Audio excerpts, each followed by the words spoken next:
Today's episode is brought to you by Cactus Ropes and their Relentless Arsenal. At the commercial break, I'm going to have a special guest who knows a little bit more about the Relentless Arsenal than I do to tell you all about it.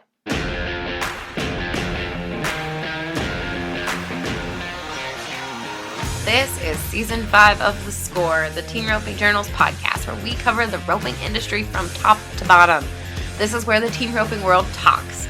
We talk through tough subjects, we talk big wins, and we talk real issues affecting the community. I'm your host and editor of the Team Roping Journal, Chelsea Shaffer.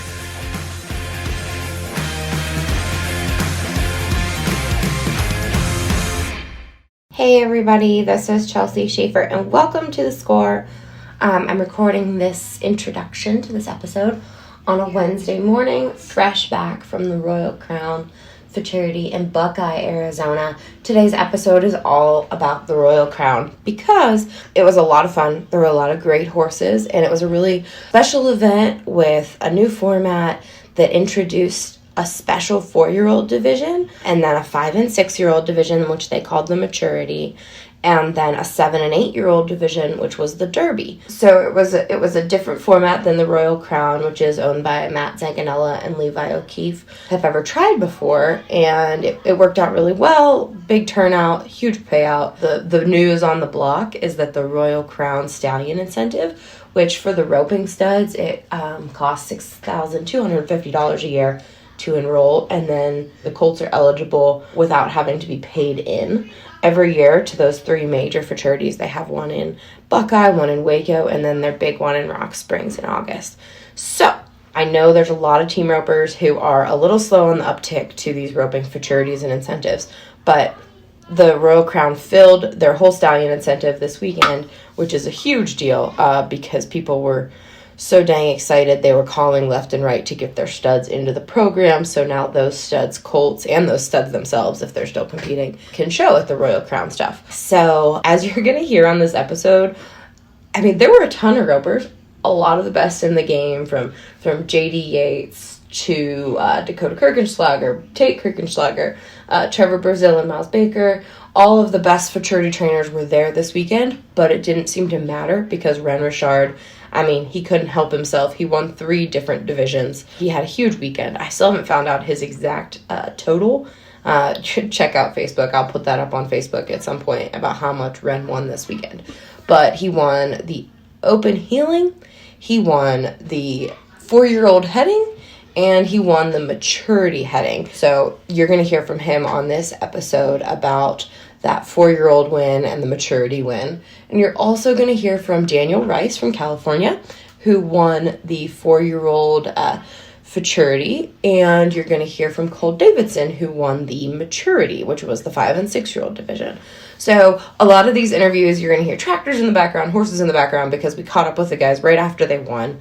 And so you're going to hear a couple different interviews, actually 4 different interviews strung together on this episode, so stick with us. Caitlin was at the title fights while I was at the Royal Crown, so if you listen back to the episode before, you can hear Tanner Baldwin and Nano Garza from the open title fights at Rancho Rio, and check out our website, teamropingjournal.com, for all of the title fights results, and our Facebook page has all the winning runs from the title fights too. So we were a lot of dang places this week, and I think the episode of The Score shows that. So enjoy, and thank you very much for listening. Our very first part of the episode is Rhen Richard and his horse, SJR Diamond Bond. Okay, tell me about that head horse. So he's a CD Diamond out of a one-time Pepto mare we bought in Fort Worth yearling. Clayton Edsall had him started him anyways, and we've had him since. Ranched on him a bunch, just kind of used him. This is the first place he's ever been. I've probably been headed maybe 100 steers on him. He's just cool. He's really cool. He's got a lot of style, the way he works. He's pretty. I was super happy with him. Taking the box and do all that as a 4-year-old, never been anywhere. I was pretty nervous, but he did great. Yeah, this is early for a 4-year-old. You know, usually we see the 4-year-olds August, September, October? How do you like this that you can bring a 4-year-old in February? Any thoughts? You know, I think it's a lot of pressure on our young one, but there's a lot of money to be won, and I think where that horse is straight Calbred, his mind's going to be able to take a lot more than something with some running blood in him. So I wasn't really worried about it. I knew he might blow his skirt up a little, but I can come back and slow him back down. I feel like I've got a good enough foundation that he's going to come back. Are you going to have time with all the winter rodeos coming? Like, what's your training on the futurity horses going to look like with all the winter rodeos and whatnot coming up? Probably just my brother's around, and I got another boy that helps us. They'll probably just wind everything down and kind of ride them and use them. And I guess if I don't make the final day at the American, I'll show them at the Scottsdale deal, but I'm hoping to be on so I should get a good break. Your brother won't show your horses then at Scottsdale? He might. I don't know. He's got enough of his own right now where he's pretty busy. So I have, these handful of 6-year-olds that he can show, and I can probably give these babies a little time off if I happen to not be here. What's the mix in your breeding program right now? I noticed you're on a CD Diamond horse, but then your brother's on Winner's Version. There's like straight run on your brother's side. Yeah, so we owned Winner's Version, sold him a couple years ago, but we've always been in the racehorse deal, so we've got a handful of really good mares that have produced a bunch on the track. And I think long term there needs to be a little run in there, in my opinion. I think these show deals, the straight Calbred horses, I think they're easier because they don't have as much natural run, and you can really push some horses to the cow, and they want to read the cow. So I think it just depends on what you're doing, whether you're rodeoing or jackpot for a living. Other than the show deal, the horse I had high call on yesterday was a Rainer, and it doesn't feel like a real head horse practicing, but like when you come here, you can ask them for everything they have, and they can still rate and do all that stuff. Is anything that you're rodeoing on right now, did any of that come from the horse show industry, or are those horses that you've bought? They're horses I bought. It's funny I say I think they need running on both the horses that I'm rodeoing on. The one horse was actually a cow horse. He's 19 now, but he's just old school foundation, cow horse. And the other horse is cow on the top and goes back to Hancock on the bottom. So I guess there's no rhyme or reason. A good horse is a good horse. Do you think we're going to start to see more horses that are from Royal Crown studs or from the futurity world in the rodeo world, or are those horses going to most easily transition to the World Series? Well, I think in a perfect world, you'd like to see these horses go to the next level and get rodeo and jackpotted on. I think it's going to clean up a lot of the breeding as far as, there's so many horses out there that you've never even heard of anything on their papers. I mean, I think there's a reason horses are good, and I think we're going to get to where we're not riding somebody's colt. Like, we're actually going to get the good stuff, so I think it'll be good. So distracted. Do you guys own any studs still? You sold Winner's Version. What's your breeding program look like as far as the studs and mares in it? So we have a dual race stud, and I've got a couple colts by that stud that I've been showing. His name is Race Smoking Dooley. He's a full brother to Dual R Smoking, but his colts seem to be really good minded.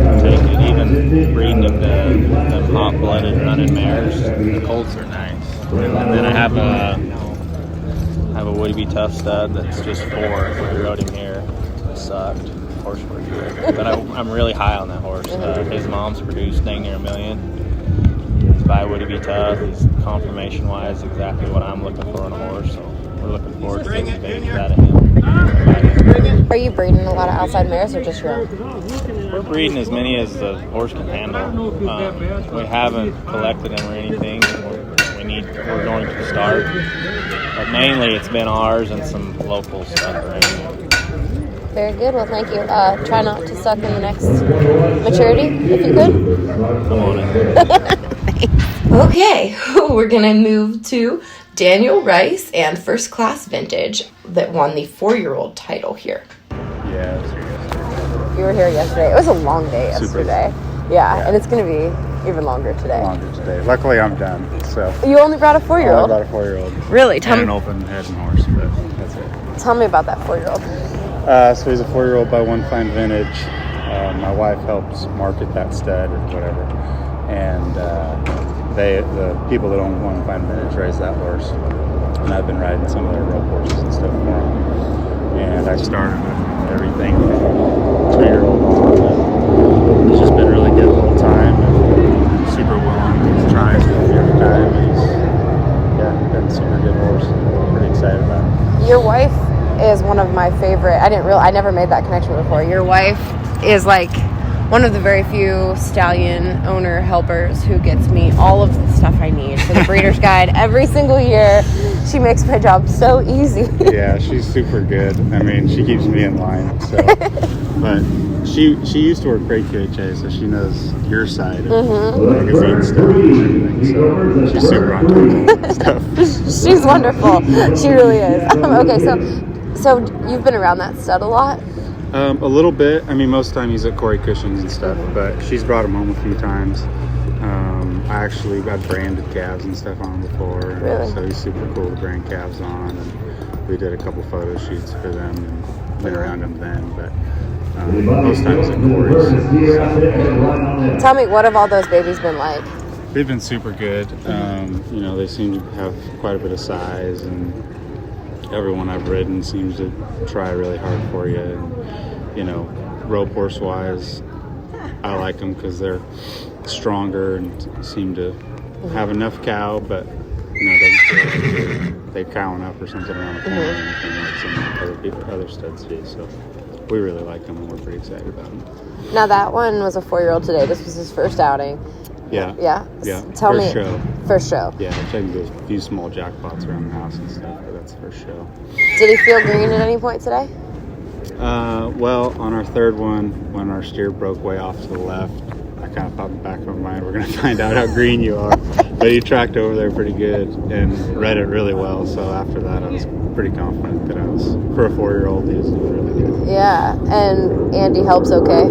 Yeah, he's all right. He's all right. I mean, he's decent, but yeah. How do you know Andy? You guys are both from California, right? We're both from California. I used to rope with him at some of the rodeos. We went to Pendleton, a few of those, Salinas, and some of those rodeos together. And then I've kind of been ranching and stuff and riding a few horses, and he's been training and getting into the rope horse deal. So that's kind of my end of the rope horse fraternities and shows was with Andy. So that's kind of been friends for a while. So. Is this your direction, your future direction of the rope horse fraternities, or? I think so. I mean, I'm going to be kind of selective because I can't ride as many as Andy rides. I got too much other stuff going on, but I'm going to kind of pick and choose the ones that I like to ride and go show them and have fun. If it works, it works. If it doesn't, it doesn't. What's your breakdown of outside riding versus in the arena on a 4-year-old like this one? I would probably say like outside riding is like their 2-year-old year is like 50-50.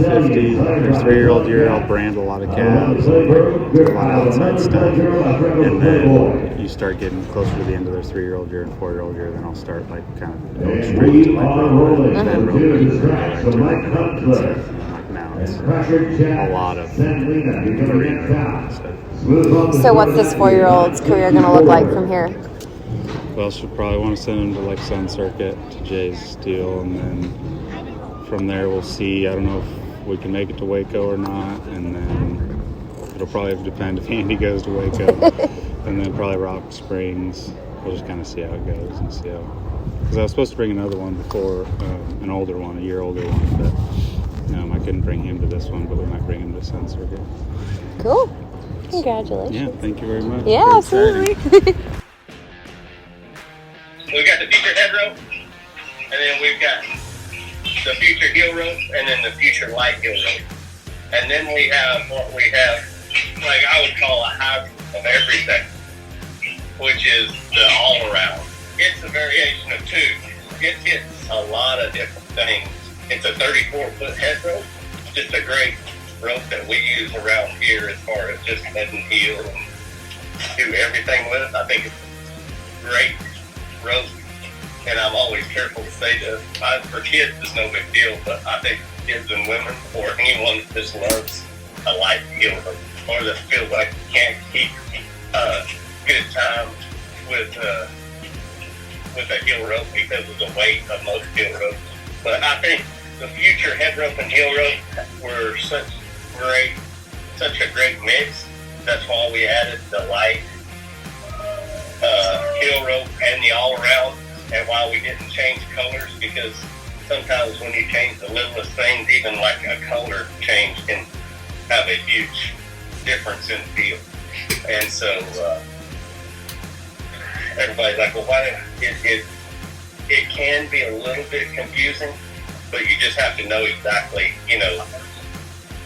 what you're asking for. We've learned stuff through the last few years is that when you have a mixture that works so well, like it was, with the risk of it being a little bit confusing, it's worth it, because the feel is something that people love, and we just want to have some version of that rope that fits everyone, because it's such a good formula. I think that's the main theme of all the stuff that we've been doing.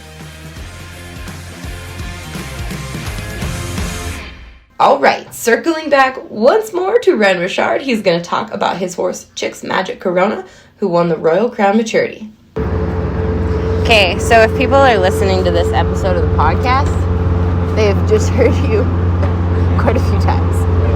So, all right, tell me about that horse. The owners are blank on the paperwork that we have in the office. Who owns that horse? So we own him. I actually just bought that horse right after the finals. A buddy of mine, Larry Rice, Flag Ranch, raised him, and horse was a lot of horse, real stingy. I went and looked at him this spring, and he just was pretty green still. A kid named Tavis Walters rode him all summer, last summer. Did a hell of a job. He's one of them horses that he's all there, but when you kind of put the heat on him, he takes it. So I really like that horse. I think he's got potential to be a big-time rodeo horse. Where did you come across him, or how did you see him for the first time? Well, I met Larry through Nick Nichols, a really good friend of mine we stayed with last winter. And we went out there and looked at a bunch of horses last spring. And that's where I first seen the horse. I'd bought a few horses from Larry now. But like I said, he just wasn't quite ready to go and just get roped on. That kid did a heck of a job. Like I said, roped real slow steers for the rest of the summer, and it kind of got him patterned. And I've had him long enough to kind of put what I want on him now. This is the first time I rode him anywhere. He just grew up the other day. And he's a Fury of the Wind. Have you had those before? First one. I've had a bunch of Coronas. I'm pretty sure Fury of the Wind goes back to Corona. And he's out of a Smart Ciccolina mare. I've always been a fan of Ciccolinas, so. Okay, talk about how that horse worked round by round. Did you have any hiccups on any steers? No. I drew two steers that really, really run and went to the right, and he did awesome. Just blew over there. Probably didn't score quite as high because, it took a minute to get them steers squared off after they're running that hard and going to the right. But I don't think he had a mistake. He felt awesome. Does he feel like a rodeo horse? Does he feel like a jackpot horse? How does he feel right now? He's, as far as like reading your rope and stuff, he's probably not quite there, but like the way he scores and runs is what I want in a rodeo horse. He's real up, really drives off his hind end. The horse doesn't want to step, he wants to run to the cow. The biggest thing I've had to do with him is just get him backed off, wanting to rate a little bit where I could push him. But the horse is naturally super quick-footed, has a really good stride, so it's easy to rope for him. So is he going to stay home for the summer and get to chill and do easy things, maybe with your brother, and then what's his plan? Probably ranch on him a bunch and just kind of let him be a horse. And when I'm home, we'll get it every day. I'll just try to use him. I think he's at the point now where he just needs good runs. We'll ranch on him, and I think he's ready for about whatever. We did a deal with Miles on outside riding and how you can blow one up outside. What kind of outside work do you do with them? And is there like much of a strategy to it, or are you just putting miles on them? What's your outside riding look like? Yeah, like our deal's probably a little different than Texas, just because the country we're in is you're not out in a wheat pasture where you can just blow to one. I mean, there's times where you might have to, but most of the time we'll brand a couple thousand calves in the spring. We run 700 mama cows on the mountain, cow calf operation, and I mean, when you leave in the morning, you leave at 4:30 in the morning. Your horse is saddled. You show back up that night in the dark, like them horses get used, and we might put 40 miles on a horse in one day, and it's rough country, so it's probably a little more slow work, but I've never blown one up with what we do. It will crack an egg in one and make them learn what a day's work is, though. So it's awesome. And these are like you're on not inexpensive horses out in really rough country. How have you found them staying sound with all that using? Like I said, it's not like you're barreling through out there. Most of the time, you're just easing around. And like this spring, the horse that I actually rode all summer was fresh, and we push our cows to the mountain every year. It's a 27-mile, in a car, so back and forth all the way trailing cows, you're probably 50 miles by the time you do it. And I actually rode the horse that I rode at the rodeos, hauled him to Pecos, all that stuff. But it'll change a horse. It lets their mind wind down, and it's still a job, and it makes them think, but it's more slow paced. Gotcha. Especially like the run and bred horses, I bet it's so good for. It's honestly, it doesn't matter what it is. It just makes the horses let their air out, walk on loose rein. And this was one of the first bigger futurities that had the 4-year-olds separated off, and now the 5 and 6-year-olds, and then there's going to be the 7 and 8-year-olds after a while. What did you think of that separation? I know there's a ton of talk in the industry right now about how we separate young rope horses. In my opinion, I think that's how it should be. I don't think the 4-year-olds. I mean, for me, I put a lot of time into a horse, and I don't want to go put him in a 5 and 6-year-old setup and blow his skirt up first time. Like I thought today for head horses was just right. I mean, you didn't have to ask some horses for their life, and I think a good experience right off the bat for any horse is pretty important. Perfect. Thank you, sir. Appreciate it. And last but not least, thank you for listening. This is Cole Davison talking about his horse CR Diva, who won the Royal Crown Healing Maturity. Tell me, Cole, about that horse, CR Diva.